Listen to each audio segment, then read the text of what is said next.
Cloud city Miraj की कहानी। महल के गुंबद नर्म चांदनी से दमक रहे थे जब सेराफिना स्काईवे रनवे से लौटी। उसके पंख अभी भी बची हुई तारकीय धूल से झिलमिला रहे थे, लेकिन उसका हृदय उन सवालों से भरा था जिन्हें वो दूर नहीं कर पा रही थी। उस रात वो अपनी खिड़की के पास बैठी थी, बादलों को तैरते हुए पर्दों की तरह बहते हुए देख रही थी।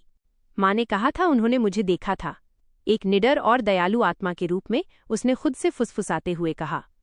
लेकिन ऐसा क्यों लगा जैसे मैं काफी नहीं थी। एक छोटी सी दस्तक सुनाई दी, नरम तेज शर्मीली। ये लीरा थी, महल की सबसे छोटी परी और सेराफिना की बचपन की दोस्त। उसके पंख अभी भी घबराहट से कांप रहे थे। रनवे पर सब तुम्हारे बारे में बात कर रहे हैं, लीरा ने कहा। उसकी आवाज गर्व से चमक रही थी। उन्होंने कहा, तुमने सिर्फ चली नहीं, तुमने सबको ऊपर उठा दिया। सेराफिना का सीना गर्म हो गया, लेकिन संदेह लौट आया। क्या होगा अगर मैं सिर्फ भाग्यशाली थी, वो बड़बड़ाई। क्या होगा अगर मैं इसे फिर से न कर सकूं। लीरा फड़फड़ाती हुई पास आई। तो मुझे तुम्हें कुछ दिखाने दो। लीरा सेराफिना को एक गुप्त बालकनी पर ले गई जो लताओं के पर्दे के पीछे छिपी थी। वहां से पूरे क्लाउड सिटी मिराज का नजारा दिखता था। हवा में संगीत तैर रहा था, दूर का जादुई आशा से भरा। नीचे युवा परियां अपने पहले रनवे कदमों का अभ्यास कर रही थीं। कुछ लड़खड़ा रही थीं, कुछ जम गई थीं, कुछ आत्मविश्वास से दमक रही थीं। वे हर रात यहां आती हैं, लीरा ने कहा। वे भी डरी हुई हैं। वे सोचती हैं राजकुमारियां पूर्ण पैदा होती हैं।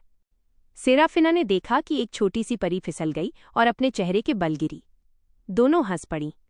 लेकिन तुमने मुझे आज रात देखा, लीरा ने आगे कहा।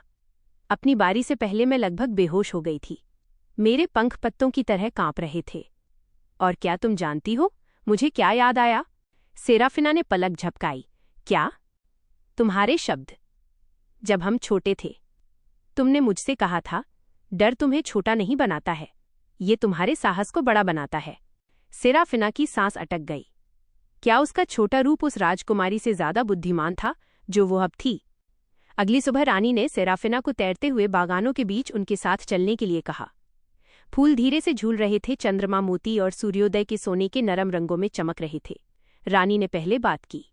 तुम सोचती हो कि पिछली रात फैशन के बारे में थी, उन्होंने धीरे से कहा। लेकिन ऐसा नहीं था। सेराफिना ने भ्रमित होकर ऊपर देखा। ये एक परीक्षा थी, रानी ने कहा। सुंदरता की नहीं, बल्कि सच्चाई की।